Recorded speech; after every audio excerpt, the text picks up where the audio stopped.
Mukunda jewellers తెలంగాణలో మొట్టమొదటి factory outlet మన కొత్తపేటలో ఫిబ్రవరి 14న గొప్ప శుభారంభం. అందమైన ఈ శుభారంభంలో ఎన్నో విశేషాలు. ముకుందా జ్యువెలర్స్ కొత్తపేట. నమస్కారం అండి, మీ పేరు? శ్రీనివాసరావు. ఏం చేస్తుంటారండి? నేను బిజినెస్ అన్నమ్మా. ఏం బిజినెస్ అండి? అదే రియల్ ఎస్టేట్. ఓకే, ప్రాపర్ ఇక్కడేనండి, లోకలా మీరు? లేదు. ఎలా ఉందండి ప్రస్తుతం ప్రభుత్వ పరిపాలన? బాగానే ఉందమ్మా. ఎందుకు బాగుంది అనుకుంటున్నారు?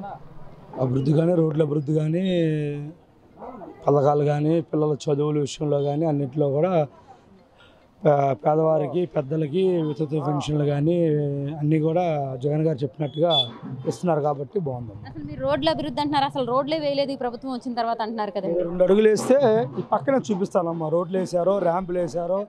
ఇంతకు ముందల కొండ మీద వ్యక్తులకి ఆరోగ్యంగా బాగోపోతే కుర్చీల మీద, మంచాల మీద, చేతుల మీద మోసుకుంటూ వచ్చేవాళ్ళమ్మ కిందకి. ఇవాళ కొండ అంచు వరకు కూడా పైన వ్యక్తికి బాగోకపోతే కింద నుంచి అంబులెన్స్ వెళ్ళే పరిస్థితి ఈరోజు మా విజయవాడ నగర మేయర్ కానీ, మా మాజీ మంత్రివర్యులు, ప్రస్తుత శాసనసభ్యులు వెల్లంపల్లి శ్రీనివాస్ గారు కానీ మీరు 2 అడుగులు వేస్తే మీకు చూపిస్తాం. కళ్ళు లేని కపోతే ఎన్నో అవుతారమ్మా. కళ్ళు లేని ఏమనుకుంటాడు, నా కళ్ళు వాడి చీకటి అనుకోడు, ప్రపంచం చీకటి అనుకుంటాడు. అలాగే మీరు 2 అడుగులు వేస్తే పక్కనే 2 సందులు చూపిస్తాను నేను. మరి అసలు జగన్ వచ్చిన తర్వాత అసలు అంత విద్యా వ్యవస్థ కానీ అన్ని దెబ్బతిన్నాయి అంటున్నారు కదండి. అదేనమ్మా, ఇప్పుడు మీకు చెప్పింది ఏంటంటే కళ్ళు లేని కబోది అంటే ఏంటి, వాడి ప్రపంచం అంతా గుడ్డిదే, వాడు గుడ్డోడు అనుకోడు. అలాగా నాడు నేడు మీరు వెళ్తున్నారు కదా, పబ్లిక్లోకి వెళ్తున్నారు, తిరుగుతున్నారు కదా, స్కూల్స్ ఉన్నాయి, స్కూల్స్లో మీరు చూస్తున్నారుగా నాడు నేడు. అప్పుడు ఎలాగని ఇప్పుడు ఎలాగని మీరు అబ్జర్వ్ చేస్తున్నారుగా, మీ ద్వారా వాళ్ళు చూస్తున్నారు. కాకపోతే నేనమ్మా ఏదో మాట్లాడాలి, ప్రభుత్వమే బుర్రజల్లాలి, ఈ మళ్ళీ జగన్ గారు సీఎం అవ్వకూడదు అనే ఉద్దేశం తప్ప అసలు ప్రతిపక్షాలకి జెండా ఏముంది, ఏ జెండా ఏముందో చెప్పమనండి అమ్మాలని.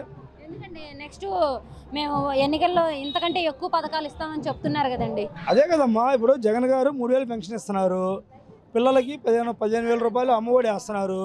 ఇవన్నీ వేస్తే మరో శ్రీలంక అయిపోతుంది అని చెప్తున్న ఇదే power star Pawan Kalyan, 40 years industry Chandrababu Naidu గారు, మరి మన లోకేష్ గారు యువకాలంలోని ఇప్పుడు జగన్ గారు ఇంటికి ఒక పిల్లవాడికి ఇస్తాడు 15,000 ఇంటిలో 3 పిల్లలు ఉన్నా, 2 పిల్లలు ఉన్నా, ఒకడున్నా 15,000 ఇస్తే శ్రీలంక అయిపోద్ది అన్న ఆంధ్ర రాష్ట్రాన్ని మరి 3 ఉంటే 3 10,000 45,000 ఇస్తా అంటారు.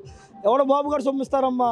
కొనిదెల్ల వెంకటరావు గారి ఆస్తులను తీసిస్తారా, లేదంటే నారా ఖర్జూర్ నాయుడు గారి ఆస్తులను తీసిస్తారా? చంద్రబాబు నాయుడు గారు విజన్ ఉన్న నాయకుడు, ఆయన సంపద సృష్టించి ప్రజలకు పెడతానంటున్నారు. మరి జగన్ గారికి విజన్ లేదు, ఆయనకి సంపద సృష్టించడం చేతగట్లేదు అని చెప్పేసి చెప్తున్నారు కదండి. చాలా మంచి ప్రశ్న అడుగువమ్మా. చంద్రబాబు నాయుడు గారికి సంపద సృష్టించుకోవడంలో ఆయనకు సాటి.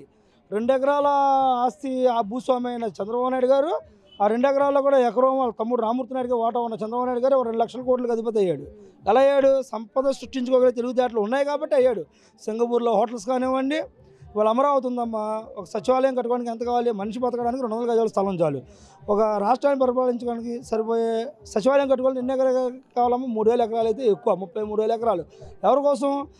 మన పత్తిపాడు ఎమ్మెల్యే గారు, చచ్చిపోయిన ఆయన పేరేంటి, స్పీకర్ గారు కోడెల శివప్రసాద్ గారి కోసం, వైఎస్ మన చౌదరి గారి కోసం, ఇలాగే వీళ్ళ కోసమే తప్ప ప్రజలకి ఏంటో ఉపయోగం? 33,000 ఎకరాలు తీసుకున్నారు. దాంట్లోనే మీరు ప్రజలకు చేసింది అని చెప్పండి. మీరు తీసుకున్న అమరావతి డివిజన్లో 33,000 ఎకరాల్లోనమ్మా సంవత్సరానికి 4 పంటలు పండుతాయి. మనం వీళ్ళు ఉల్లిపాయలు 100 రూపాయలు కొనుక్కుంటున్నాం. అదే అమరావతి 33,000 ఎకరాలు తీసుకోకపోతే ఉల్లిపాయ రేటు పెరగదాం, ఎందుకంటే ఉల్లిపాయ పండుద్ది అక్కడ. మరి ఆయన అంటే తీసుకొని తప్పు చేస్తారు, మరి జగన్ వచ్చాక ఏం చేస్తారు? జగన్ కూడా ఏం చేయలేదు కదా అమరావతి ప్రజలకు అంటున్నారు కదండి. అందుకనే కదమ్మా తిరిగి ఇచ్చేస్తామంటేనేగా కోర్టుకి వెళ్ళి ఆపింది. అమరావతిలోని నిరుపేదలకి సెంటు భూములు ఇస్తామంటేనేగా మరి కోర్టుకి వెళ్ళి ఆపారుగా. ఆపకుండా ఉండాల్సిందిగా, ఆపకుండా ఉంటే వాళ్ళు జగనన్న కాలనీలు వచ్చాయిగా, రావడం వాళ్ళు ఊరు పెరిగేదిగా. ఏంటమ్మా వాళ్ళు చేసింది? ఏమి లేదు, వాళ్ళు ఏమి చేయలేరు కూడా. చేసేవాళ్ళ మీద బుర్ర జల్లుతారు తప్ప ఏముండదు. వాళ్లే కాకుండా మరి జగన్మోహన్ రెడ్డి గారు సొంత చెల్లైన షర్మిల గారు కాంగ్రెస్ పార్టీ ఆమె చేరగానే ఆవిడ అనేక రకాలుగా జగన్ గారిని విమర్శిస్తున్నారు కదండి. అసలు నువ్వేం చేసావు జగన్ రెడ్డి ఏపీకి అని చెప్పేసి అడుగుతున్నారు కదండి. ఇవాళ చంద్రబాబు నాయుడు గారు తమ్ముడు రామూర్తి నాయుడు గారు ఉన్నారమ్మా. వాళ్ళ అబ్బాయి వాళ్ళ అబ్బాయి హీరోగా ఉన్నాడు, రోహిత్ గారు. ఇదే రామూర్తి నాయుడు గారిని మీరు అడగండి, చంద్రబాబు నాయుడు ఏం చేశాడంటే ప్రతి ఇంట్లో సమస్యలు ఉంటాయమ్మా. మాట్లాడే నా ఇంట్లో సమస్యలు ఉంటాయి, విమర్శించే వాళ్ళ ఇంట్లో సమస్యలు ఇల్లు అంటే ఏం లేదమ్మా. సరే వాళ్ళ అన్నా చెల్లికి ఏం వ్యక్తిగత ఉందో మాకు తెలియదు కదా. ఇప్పుడు ఇదే 2014లోనే మరి ఆవిడ జగన్ గారి కోసం కష్టపడిందిగా.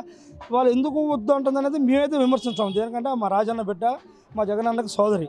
ఇప్పుడు ఆవిడకంటే ఆవిడ ఏ ప్యాకేజ్ కోసం, లేదా ఆవిడ ఇప్పుడు ఇదే రేవంత్ రెడ్డి గారిని తెలంగాణలో ఏం తిట్టిందిగా.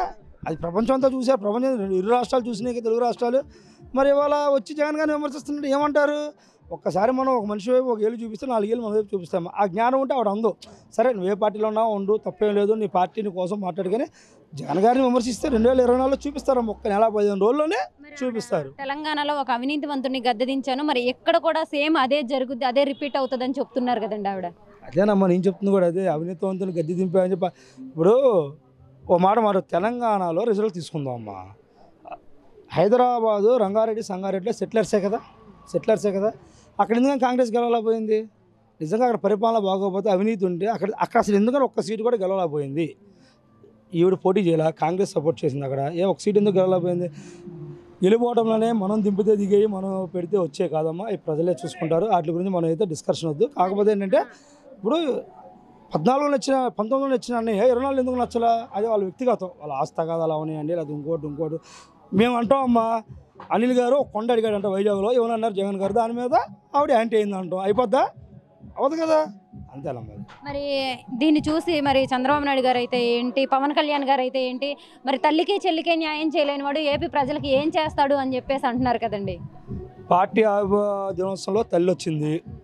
రాజశేఖర్ రెడ్డి గారు జనం రోజు మొన్న తల్లి కొడుకులు కలిసే ఉన్నారు. సరేనమ్మా, తల్లికి చెల్లికి న్యాయం చేయాలి. నువ్వు నీ తమ్ముడికి ఏం న్యాయం చేసావు? మేము ఒక సామాన్యమైన ప్రజలుగా అడుగుతున్నాం అమ్మా.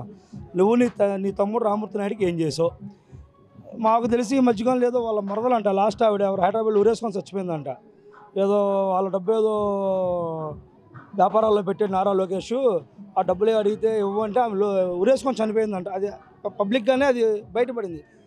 ఇలాగ అసలు నువ్వెవరు మాట్లాడటానికి? నారా లోకేష్ అంటాడు నేను నందమూరి వారసుని అంటాడు. నందమూరి వారసుడు ఇది ఎలా అవుతాడమ్మా? ఇప్పుడు నారా అర్జున్ గారు పుట్టాడా వాళ్ళ నాన్నగారు, లేదా నందమూరి తారక రామారావు పుట్టాడు వాళ్ళ నాన్నగారు? వీళ్ళమ్మ జగన్ గారిని విమర్శించేది. ఆయన ఇప్పటికీ చెప్పుకుంటున్నాను, తండ్రి రాజశేఖర రెడ్డి, నా తాత రాజారెడ్డి అని ఆయన చెప్పుకుంటున్నారు. వీళ్ళు వచ్చారు, లోకేష్ వచ్చి నందమూరికి వారసుని అంటాడేంటి? నందమూరికి మీరు ఎలాగవుతారు? వాళ్ళ ఫ్యామిలీకి మీరు ఎలాగవుతారు వారసుడు? కూతురు కొడుకువే కానీ నువ్వు ఎప్పుడు వారసుడు అవ్వగా. అదమ్మా. మళ్ళీ నెక్స్ట్ ఎవరు వస్తారనుకుంటున్నారండి? ఖచ్చితంగా వైనాట్ 175 అమ్మ జగన్ అన్నే ప్రభుత్వం ఫామ్ చేస్తారు. దాంట్లో ఎటువంటి డోకా లేదమ్మా. ఈ 5-6 పార్టీలకు ఇంకా 5-6 పార్టీలు కలిసినా కూడా జగన్ అన్నని ఓడించే పరిస్థితి లేదు. దేనికంటారేమో ఇవాళ ఓకే నగరంలో కొన్ని పనుల వల్ల లేట్ అవ్వడం వల్ల ఏమన్నా యాంటీ ఉంటే ఉండొచ్చు కదమ్మా. ఇవాళ పేద బడుగు బలహీన వర్గాల్లో సొంత కొడుకులు కూడా ఇవాళ తల్లిదండ్రులు చూడని ఈ కాలంలో సంవత్సరానికి 1,60,000 రూపాయలు ఒక ఇంటికంటే నెలకు 8,000 రూపాయలు సొంత కొడుకు ఇచ్చినట్టుగా జగన్మోహన్ రెడ్డి గారు ఇస్తున్నారు. సమస్య లేదమ్మా, వైనాట్ 175 కొడతాము, దాంట్లో తేడా లేదు. పులివెందల్లో జగన్ గారిని ఓడిస్తానంటున్నారు కదండి చంద్రబాబు నాయుడు గారు. ముందుగా చిత్తూరు కుప్పంలో చూసుకోమనమ్మా. ఆయన సొంత ఊరు కుప్పం కాదు, ఆ పక్కన ఏదో ఊరు, అక్కడి నుంచి ఇక్కడికి వచ్చాడు. ఇప్పుడు ఎక్కడి నుంచి కూడా జగన్మోహన్ రెడ్డి గారి పుణ్యం అంట వెళ్ళిపోతాడు 100%. రేపు కుప్పంలోని చంద్రబాబు నాయుడు గెలుస్తాడా, పులివెందులో జగన్మోహన్ రెడ్డి గెలుస్తాడో మళ్ళీ మీరే చూద్దరు. 24 మేలోనే ఇప్పుడు మనం మళ్ళీ మాట్లాడుకుందాం, ఇబ్బంది ఏమీ లేదు. Thank you. ఓకే, ఇక్కడ మరి కొత్తగా ఆసిఫ్ గారికి సీట్ ఇవ్వడం జరిగిందండి, మరి ఆయన్ని గెలిపించుకుంటారా? ఇప్పుడు అదే కదమ్మా చేస్తుంది 100% అమ్మా. దేనికంటే ఆసిఫ్ గారు కూడా పార్టీ పెట్టిన కాంచి జెండా మోసిన వ్యక్తి అమ్మ. ఆయన ఏదో రెడీమేడ్గా వచ్చిన వ్యక్తి కాదు. అలాగే జగన్మోహన్ రెడ్డి గారు 2014లోని తెలుగుదేశం గవర్నమెంట్లో ఆయన కార్పొరేటర్ గెలిచాడు. 5 సంవత్సరాలు వాళ్ళ డివిజన్ని అభివృద్ధి చేసుకున్నాడు, మోడల్ డివిజన్గా తీసుకున్నాడు. 2016లో ఆయనకి ఇన్ఛార్జ్ ఇవ్వడం జరిగింది. అప్పుడు జల్లు ఖాన్ గారు వైసీపీలో గెలిచి టీడీపీలో గెలిపోవడం జరిగింది. అప్పుడు మైనార్టీకి ఇవ్వాలని చెప్పి ఆసిఫ్ గారు గురించి ఈలోపు మా మంత్రి గారైన మా శాసనసభ్యులు అల్లంపల్లి శ్రీనివాస్ గారు రావడం, కొన్ని సమీకరణల వల్ల శ్రీనివాస్ గారు సీట్ అవ్వడం, శ్రీనివాస్ గారు గెలవడం, మంత్రి అవ్వడం. ఆయన కూడా ఈ నియోజకవర్గాన్ని ఈ 175 నియోజకవర్గాల కన్నా ఎక్కువ అభివృద్ధి చేయడం జరిగిందమ్మా. ఏంటి ఇప్పుడు అదే ఆసిఫ్ గారికి మళ్ళీ ఇన్ఛార్జ్ ఇవ్వడం వల్ల ఏంటంటే పార్టీ శ్రేణులు అందరూ కూడా కింద స్థాయి నుంచి పార్టీ శ్రేణులు వాళ్ళ ఎమ్మెల్యే స్థాయి వరకు అందరూ కూడా మూకుమ్మడిగా ఒకటే మాట మీద ఉన్నారు. ఆసిఫ్ నెట్ పరిస్థితిలో గెలిపించుకోవాలనే కాన్సెప్ట్ తోటి ఉన్నారమ్మా. దేనికంటే ఆయన కూడా వర్కరు. ఫస్ట్ ఆఫ్ ఆల్ ఏంటంటే జెండా మోసిన వ్యక్తి దగ్గర నుంచి కార్పొరేటర్ నుంచి ఇన్ఛార్జ్ నుంచి రాష్ట్ర మైనార్టీ కార్పొరేషన్ ఫైనాన్స్ చైర్మన్ చేస్తున్నారు. అలాగే ఇన్ఛార్జ్ ఇప్పుడు రావడం, ఎమ్మెల్యేగా రావడం కూడా చాలా హ్యాపీ అమ్మ.